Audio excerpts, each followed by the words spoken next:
Hello, everyone, and welcome back to The Hum, a Kansas Hoops podcast via the Field of 68. I'm your host, Sam Lance, and I'm joined, of course, by Jackson Bezdek. And Jackson, we have a lot to discuss today with KU hosting UConn in a top 5 battle on Friday inside the mecca of college basketball, Allen Fieldhouse. So let's just get right into it, Jackson. Episode 8 of The Hum, a Kansas Hoops podcast. Here we go.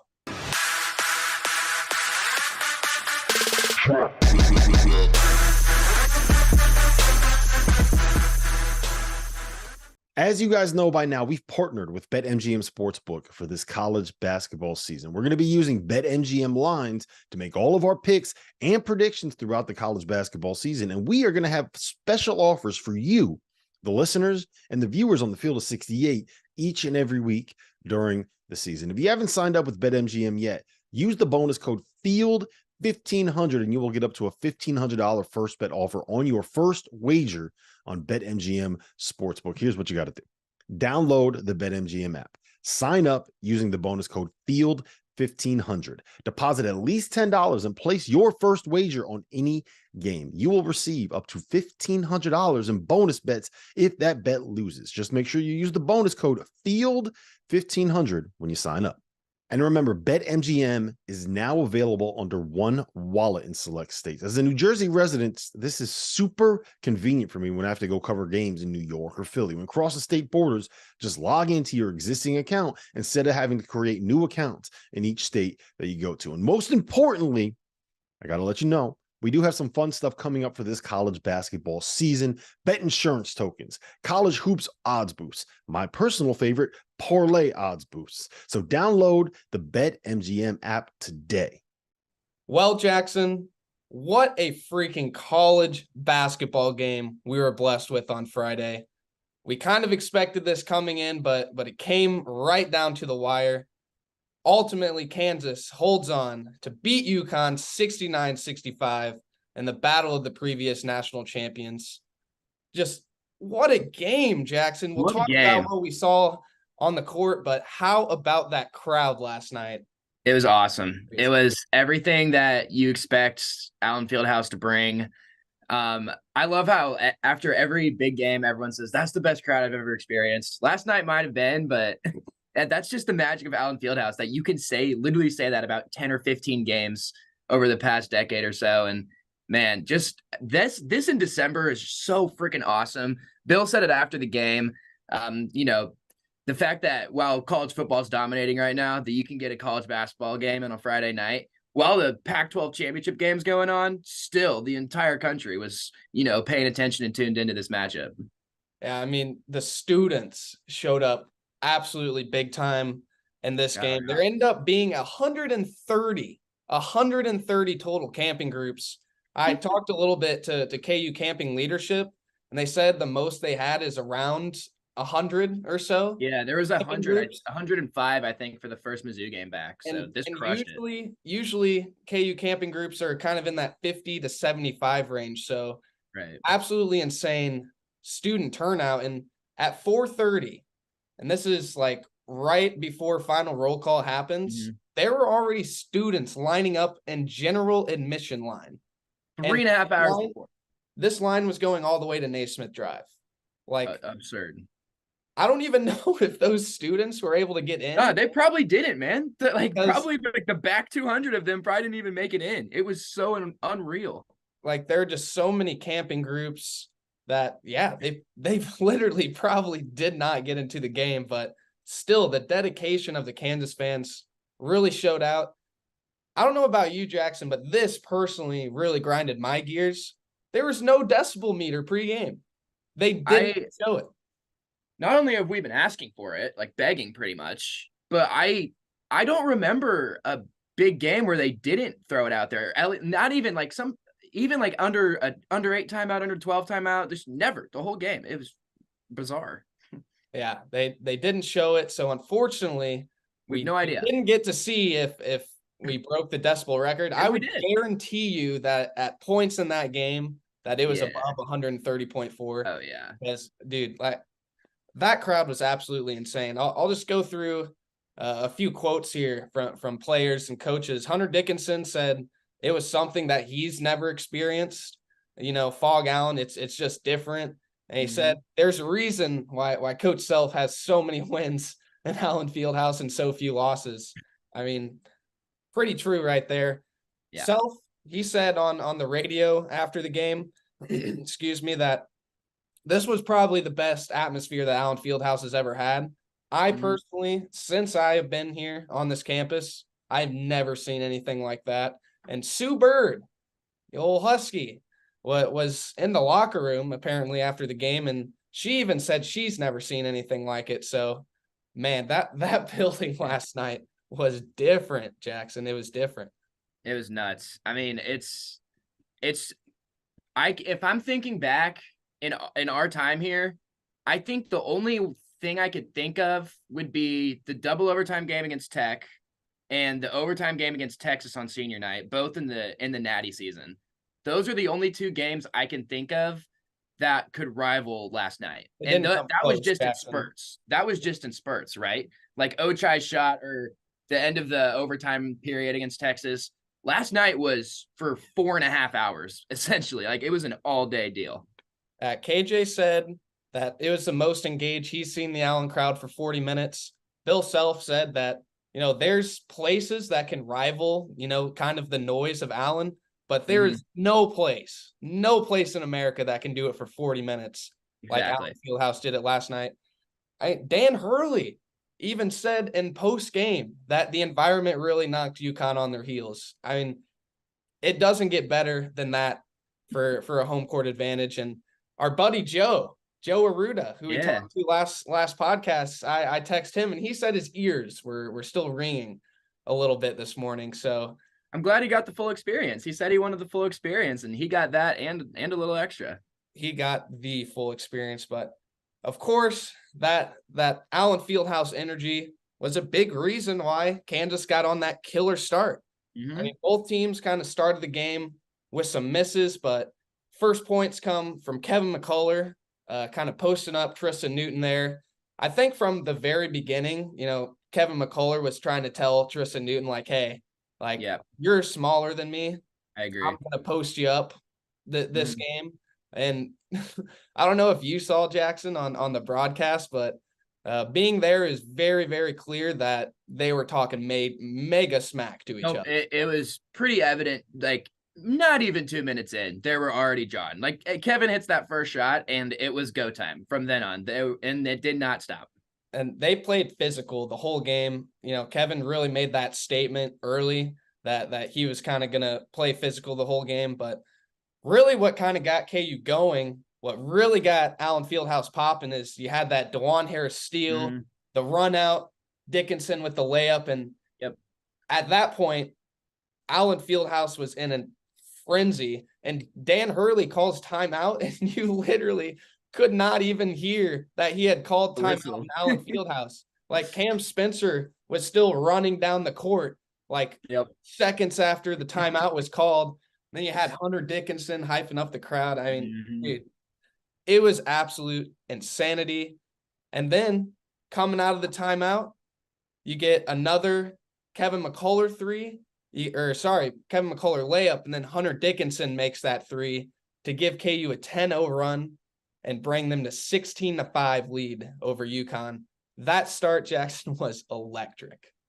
I mean, you think about UConn in the Big East. What are is Providence the best environment there? I mean, seriously, they're not playing. That's probably the first real road game they've played. Joe even said that on our show last time. He was like, we haven't really had a true road test in a couple of years. And Kansas took full advantage of that. Shout out to the students once again. I mean, that place was literally on fire, and UConn was rattled 100%. It was evident they were rattled straight up, and Kansas took advantage of it within the first 5 minutes, and then we'll get into it. UConn starts hitting some absurd shots, ridiculous. Even with that crazy start from Kansas, UConn did a pretty good job of weathering the storm. The Jayhawks played lights out in the first half. Literally as good as I've seen Kansas play in Yeah. a long time. And it's 38-31 at the half. Like Kansas could have easily been up 15 to 20 points at halftime the way they were playing. I agree. I think that first half is the best defense I've seen out of a Kansas team in so long. It doesn't like, yeah, UConn still had 31 points. Dude, Tristan Newton was hitting some stuff like, and you can't, it's not like, this is UConn. It's not NC Carolina Central hitting these shots. Like they're playing like the reigning national champions, teams that they weather the storm. Yeah, they're playing like the natty champs that they are. Of course they're going to weather the storm. And even though they still got over 30 points in the first half, it very could have easily been 18 or 19. Bill Self said that they probably had 15 points that came off just under 5 seconds in the shot clock. Yeah. And it's so frustrating when that happens. You play such good defense for 27 seconds and then it's just all for nothing. But that's why UConn is so good and so dangerous, because they keep that game close without hitting those shots. I mean, Kansas comes out big in the start to second half. They bury him, and this game's over 2 minutes into the second half. But UConn did a nice job weathering the storm. You mentioned the defense there for a second. UConn literally could not run its offense in the first half of this game. Like, I don't know if you remember Bill Self's comments from last game, the Eastern Illinois game. He really was talking about playing the catch. Now, Kansas hadn't been doing a good job of that. The improvement in that area in this game was absolutely massive. UConn literally could not get into their actions, Jackson. Like, they could not run offense in the first half because KU's switching 1 through 4 was so on point. And it was just incredible to watch. Like, Dan Hurley, they showed this timeout right before the second half, and he said to his team, they're getting after us. They're trying to blow up our actions. We have to play off script. Kansas in the first half made UConn play off script, and it was incredible to watch. Yeah, the one big thing I noticed that I talked about last episode was how they're opening up and they're allowing guys to drive by them, and either help's not getting fast enough or they're not cutting guys off. Rotations on the help side were spot on, and nobody was getting beat either on the ball. The on-ball defense, that was not the same team we saw play earlier this week. Like, the improvement over Wednesday and Thursday to get to the point where they were Friday night it was crazy, because, I mean, KJ was unbelievably active on the perimeter and inside.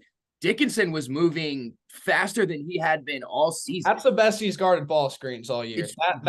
He was showing those ball screens. He was getting back to clinging. Like, that was impressive stuff. He was, that's the fastest he's moved all season. He was dialed in. And then you've got, DeJuan and McCullough, and they're always going to be solid. Yes. And even El Marco did a good job. His rotations, which have been pretty spotty this year, a couple of those open threes that they got were off of him. But for the most part, Bill left him in pretty much the whole game, so there's nothing to complain about. Yeah, I kind of want to talk about that a little bit now. How short the bench was last night. Just specifically in that first half, it wasn't until the 12:23 mark that Kansas makes its first sub. So the starters ran for about the first 8 minutes. Parker Brown comes in for Hunter, Furphy for Omarco. That kind of seems to be the two that Self brings off the bench first right now. That's been done in back-to-back games. But those two, besides Furphy in the first half, didn't really play much. I think Parker played 2 minutes to spell Parker Hunter. And Timberlake played 2 minutes. That was it. Yeah, and then you had Timberlake come in after the under 12 timeout. His time on the court was very short-lived. Him and Furphy, I think it was his first defensive possession. Him and Furphy had a little miscommunication. I'm not sure if it was on Nick, if it was on Furphy, because it was kind of a miscommunication between both. But yeah, Timberlake was yanked pretty shortly after that. Didn't attempt a shot, and that was all for him. Bench was just really, really short in this one. Yeah, you could tell a few minutes into the game, this is going to be one of those games where Bill plays the starters. And UConn only played 6 guys too. There were only 13 guys in this entire game that played more than 2 minutes combined, both teams. That's championship basketball right there. Like, you see it more often in the NBA with how they stretch out their minutes over a period of regular season. and then the playoffs hit and the finals hit, and you're playing 6-7 guys max. And that's what we saw out of UConn and Kansas last night. There was no, let's get these guys involved, let's get them comfortable in a big game, get them. No, we're playing 7 guys. That's it. But granted, UConn would be much deeper with Stephon Castle if they had Steph Castle. Exactly. They didn't. Another thing from that first half is just how electric Kansas was in transition. Kansas, 12 fast break points to UConn 0. And Elmarco had a couple nice plays in transition where he's really elite. And I thought that was really good to see. And, you can't have good transition offense unless you're playing great defense. And that's exactly what KU was doing. And another thing I want to talk about is DeJuan Harris in that first half. They went under the screen on him. He hits the 3. And even though he wasn't making his layups in that first half, at least DeJuan was coming off those ball screens hard. Yeah, and hitting that first one is so important. He didn't attempt another 3 the rest of the game or make another shot the rest of the game. But just the fact that UConn then had to respect that, and because who was it? Spencer sagged off of that screen so low, and I guarantee you Hurley made a point of saying like, hey, we can't go under on this kid. He'll bury us like he did Kentucky. And just making that first one opened up Kansas's offense so much. It didn't even matter that he didn't attempt another one after that. They sagged off KJ the whole game, but DeJuan, they sagged off just that one time, I believe. They went under a lot of screens and still kind of dared him to shoot like quick threes a little bit. But yeah, now I kind of want to talk about the second half. Obviously, Kansas was up 38-31, like we said, after the first half. But that second half, both teams, right to start, again, kind of like the first, nobody could get anything really going. Kansas had some good looks from 3, but couldn't make it. And then Klingon finally gets involved. He has a nice move to score. Cam Spencer drains a 3, and just like that, it's 38-36 to start the second half. Yep, and it's so playing UConn, you can just tell that the championship DNA is just in these guys. Like they just know how to play. They were bothered by the crowd early, but once, they got comfortable and actually started to run some sense of form of an offense, then they started to settle down a little bit. But up until that point, Kansas had just made it so tough for them to get into anything. And coming out of the break, I mean, UConn needed halftime. Kansas could have kept going and kept rolling and keep holding UConn to those late second shot clock shots. But man, UConn was so efficient coming out of the break. They had a plan, and great offense is always going to beat great defense. Kansas, they did a great job of limiting UConn, those offensive rebounds in the first half, but in the second half, they kind of had a little bit of a poor stretch, and, UConn ended up grabbing one in the scrum for the ball. Furphy fouls, and UConn was able to get a fresh possession out of that. And then, boom, Newton drains a 3, and UConn has their first lead of the game, 47-46, with about 10:36 to play. Overall, that first half, really started out super slow, and kind of those offensive rebounds got UConn going a little bit, got them to get that lead. Yeah, and another reason Kansas was so good defensively in the first half was kind of limiting the offensive rebounds. And then, that UConn still ended up, I think, with 10 on the game, which isn't terrible considering how good Klingon can be on the offensive glass. But yeah, I mean, Kansas has got to do a better job of boxing out. And especially considering they're not an offensive rebounding team either. I think they only had 5 on the whole game. But if you're not going to crash the glass on offense, which is fine, you've got to be really, really efficient on the defensive glass, especially against a team like UConn. And you cannot give UConn second chance opportunities. They will make you pay. Giving up a bunch of offensive rebounds, as long as you're guarding, not the worst deal. UConn's going to make you pay if they get another 20 seconds. It's impossible to guard them for 50 straight seconds and expect that to go well. Yeah, and especially with them making all those shots at the late in the shot clock.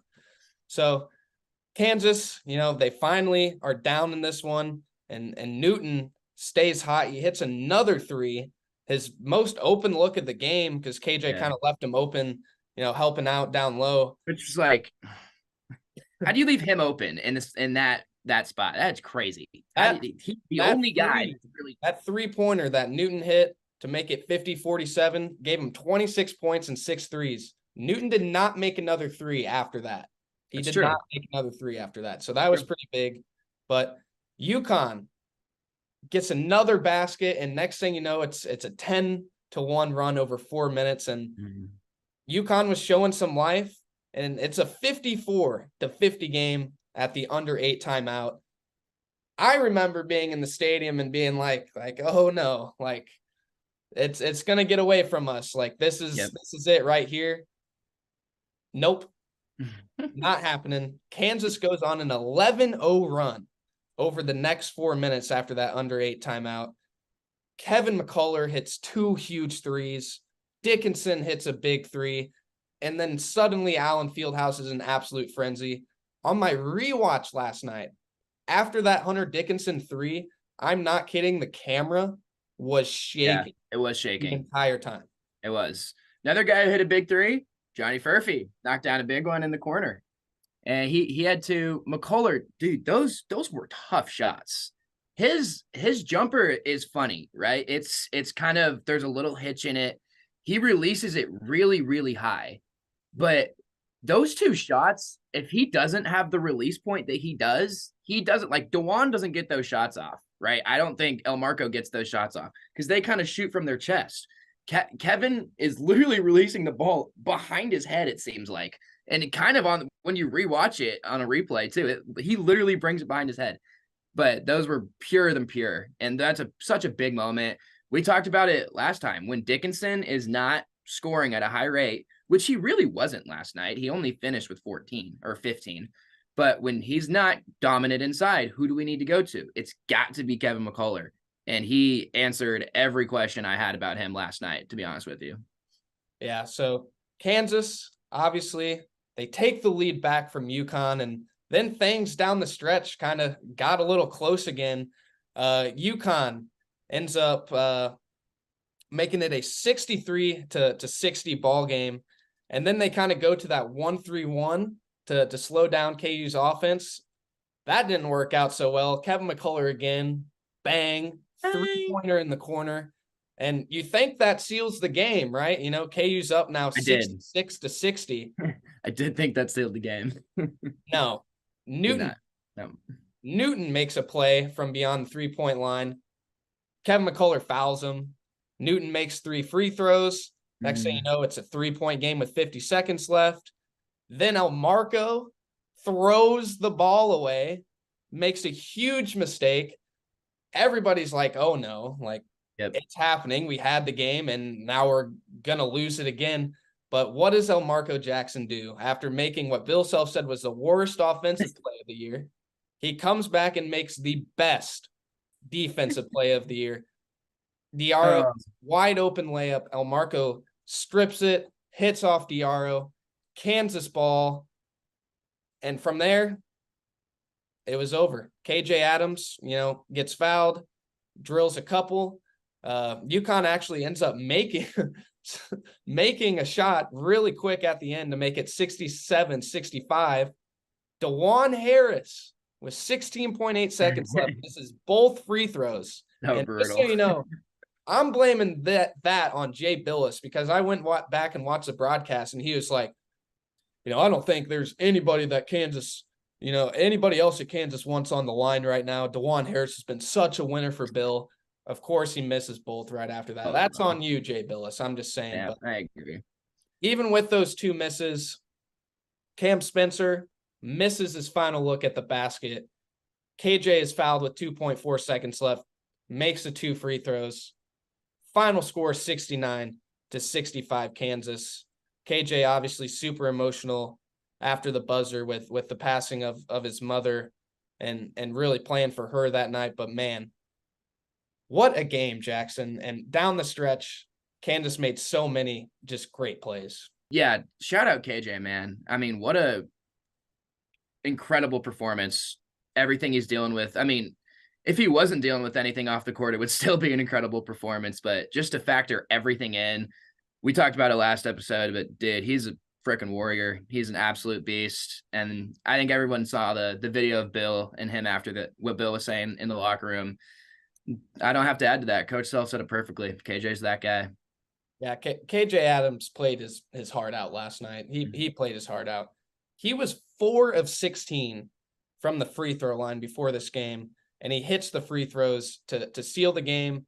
And overall, he was, let me check here really quick. Overall, KJ Adams 6 of 9 from the free throw line. Wow. That's pretty good. That reminds me of the West Virginia game when Doak went 7 for 10 after being 40% all year. But I mean, hey, KJ, that he wasn't the only one shooting those free throws last night. He had some help with them.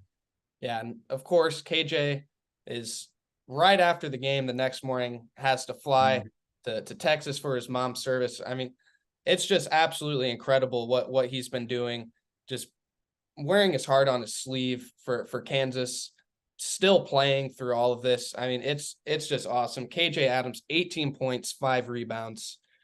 He's still playing with he's got the most energy too. He's having the most fun out there with going through everything. He's still yelling, screaming, smiling. It's amazing.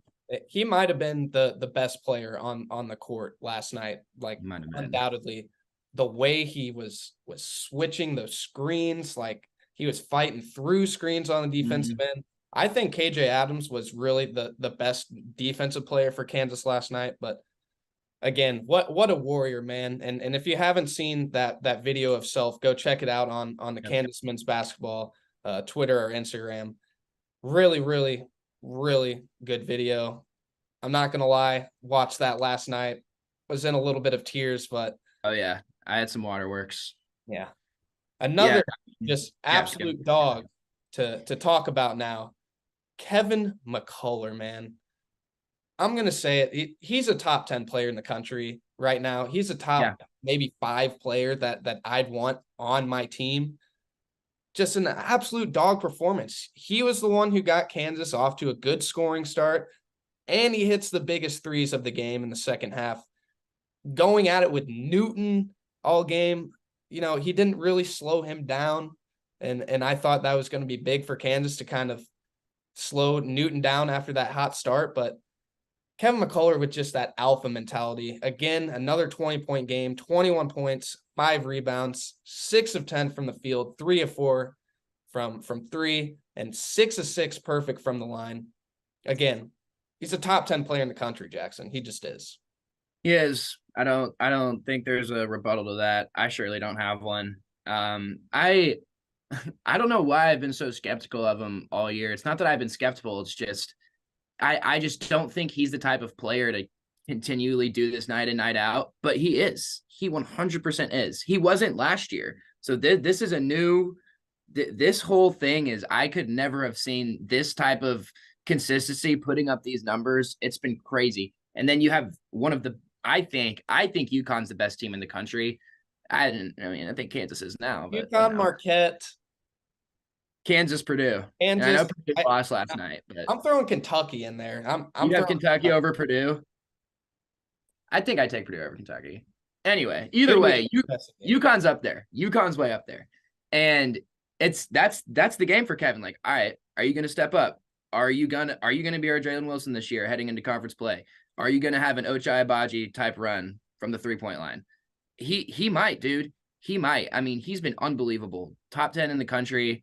I would say top like 6 or 7 in terms of just kind of you're just straight alpha, like straight up. He's a guy now. Like he has turned himself into like a guy that you can go to like 3 minutes left. Like he really has turned into like somebody Self can lean on. And he wants it more than he is it. Like that, and that's why he's come this far. Like if you can't convince yourself that you're the best player in the country, you're never going to play even close to that. And I guarantee you, Kevin McCullough thinks he's the best player in the country, and he sure as hell played like it last night. And I just really quick too wanted to shout out Tristan Newton because he, like Kevin McCullough, I think is one of the top 10 players in the country this year, and he played absolutely incredible. Just unbelievable. Single-handedly in the first half kept UConn in the game and made some key plays down the stretch to keep them in. But Now I kind of want to talk about the Hunter Dickinson, Donovan Clingan matchup and a little bit of UConn's defensive strategy. Dickinson didn't have an incredible offensive game, but UConn simply would not allow him to. We talked about already, they sagged off DeJuan and KJ, which Hurley said was the plan. They also said that they were going to go under every screen, so not respecting Kansas's shooting at all, which a lot of teams are going to do that this year, but they're going to get burned for it like UConn did last night. Yeah, Kansas ended up going 9 of 14 from three, which if you're not going to play the three ball, I think Kansas is going to hit a good percentage of those shots. But what I found really interesting is just KJ, anytime that he caught the ball on the perimeter, Caravan literally would stand on the Big 12 logo. And I remember there was a time where KJ caught the ball at the top of the key and he literally looked back and pointed at the spot and it's like, yep, that's the spot. And he turns around and KJ's shooting a little push shot over his head and making it. KJ hitting those shots is going to be big all year. But yeah, UConn defensively just wasn't going to let Hunter beat them. And for the most part, it worked out. Hunter just made some big time shots from three. Yeah, I mean, UConn scheme-wise, I thought their defense was actually pretty good. It's just if KJ is being aggressive like that, and if he's hitting those push shots, like those little 7, 8, 9 footers. Like the free throw line almost. It's crazy. Yeah, he can even throw that thing. Yeah, he can chuck that thing. It's kind of a funny looking shot. But if he's going to effectively do that, make 3 or 4 of those a game, that opens up so much because – look, it's so tough for Kansas having DeJuan and KJ out there because a lot of teams are going to sag off both of them, and it's kind of tough to play two. And Marco hasn't proved that he's been able to hit outside shots yet, so it's tough to have so many guys on your perimeter that they're sagged, right? It's hard to run offense like that. And then DeJuan hitting that first one, like we said, that takes that away. And then if you're going to give KJ basically a running start at the rim, I don't really think that's a good idea. I personally wouldn't sag off of KJ because if he gets going and if he gets momentum, there's nothing standing in his way from getting his shot off. You're not going to block his shot. The only thing you can really do is take a charge. And I wouldn't want to take a charge against KJ Adams. That sounds like a bad business decision. And I think teams are going to have to actually start guarding KJ because it's not like KJ is going to beat you off the dribble necessarily. But just giving him 6 or 7 feet of space to kind of get a start going at the rim, that was the only thing I can say that UConn didn't do well last night defensively.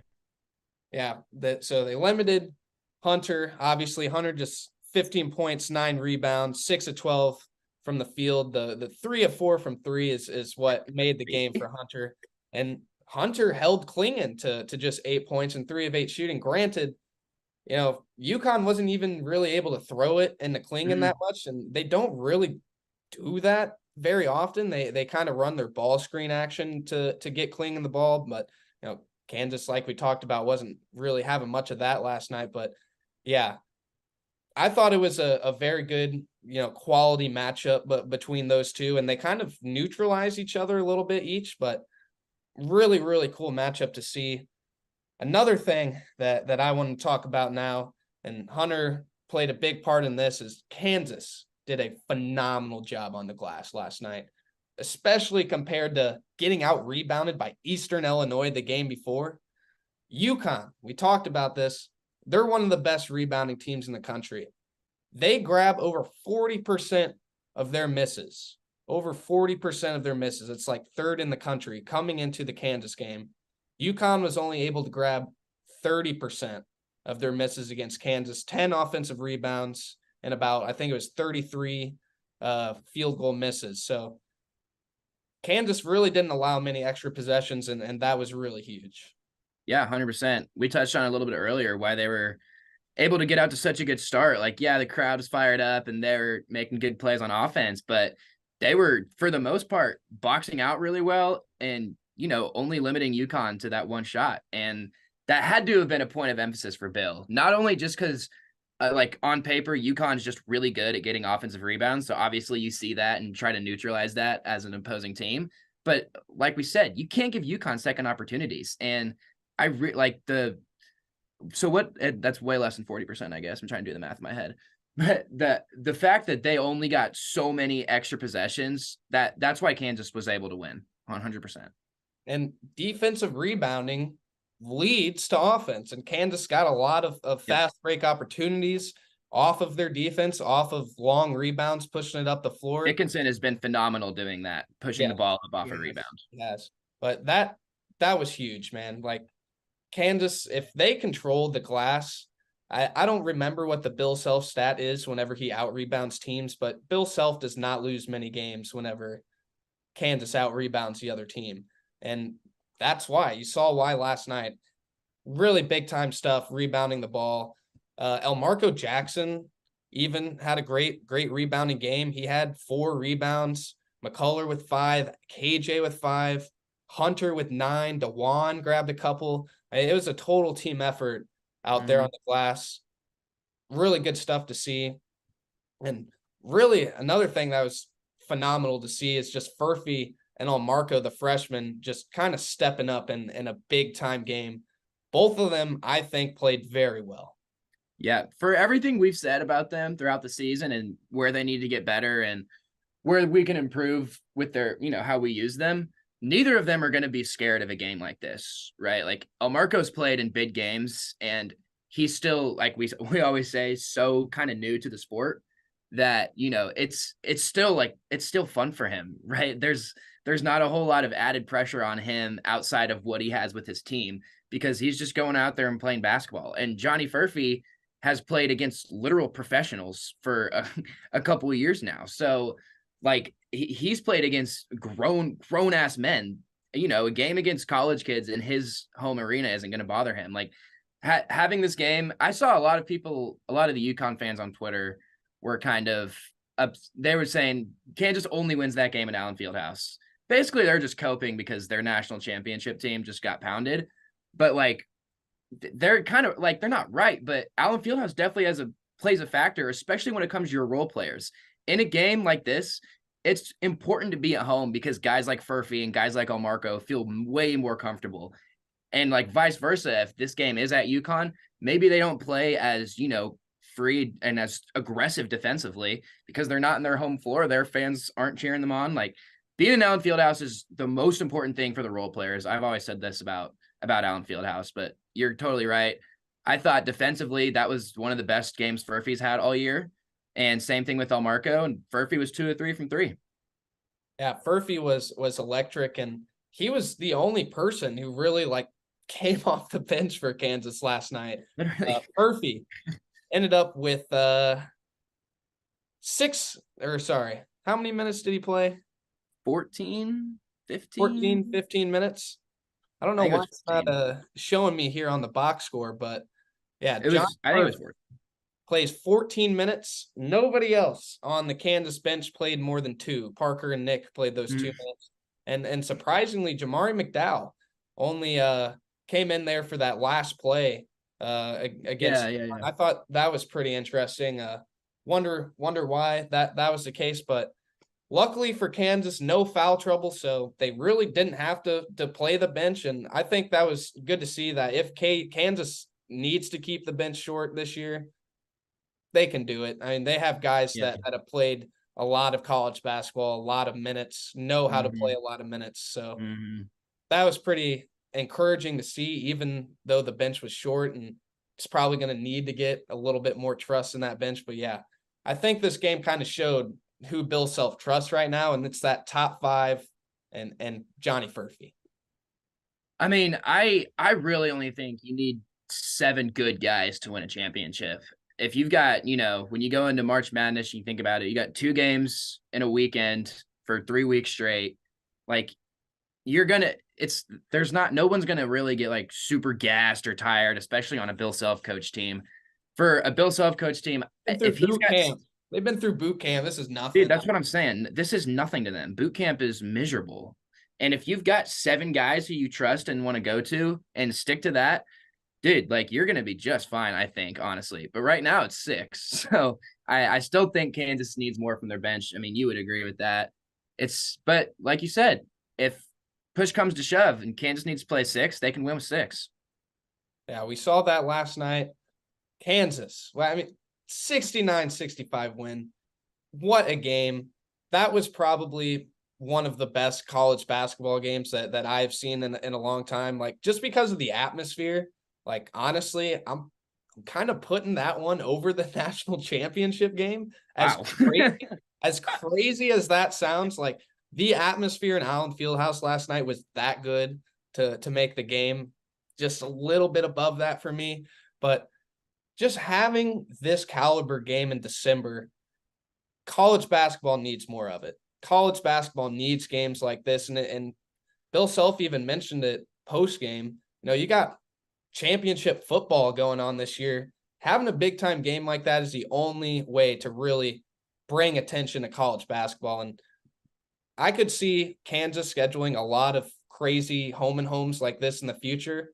I want Duke personally, home and home. I think that would be incredible, but college basketball needs games like this, Jackson.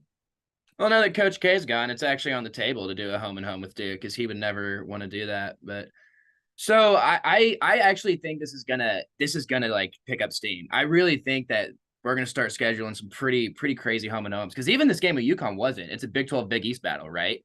And that's just, I think that in itself is great for college basketball too, mixing those in the non-conference season, just to get the happening more often, two teams playing each other that you've heard of, right? Because so many of these games, home games, Jackson, like the not neutral site games. Season, those are great, but they're fun. The home games, the environments, that's what college yes. basketball needs, especially it's December 1st. And that was a crazy basketball game. Like, and UConn's schedule doesn't get any easier, right? Like there's so many, and then nor does KU's. We still get to play Missouri, and we're going to Indiana. That's going to be just like this, not probably just like this UConn game, but same type of deal. Like, Indiana's a blue blood, Kansas is a blue blood. Why is this not happening all the time, right? This is last year we played Indiana at home. Now we're going there. That's a home and home.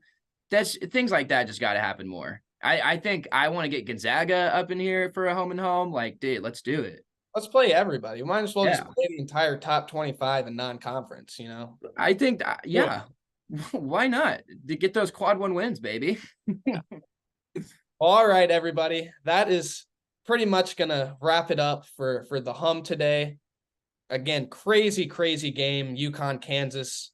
Kansas coming out with that 69-65 win. A game that I will remember for a long time. Yeah, thank you guys for joining us today on the hum. Really quick before we go, shout out to Mr. Bill Klingon. I believe he had deleted his Twitter account because of all the nonsense he was getting from Crybaby being on the moon last night. I thought that was hilarious, but thank you guys for joining us on the hum. We will see you next time.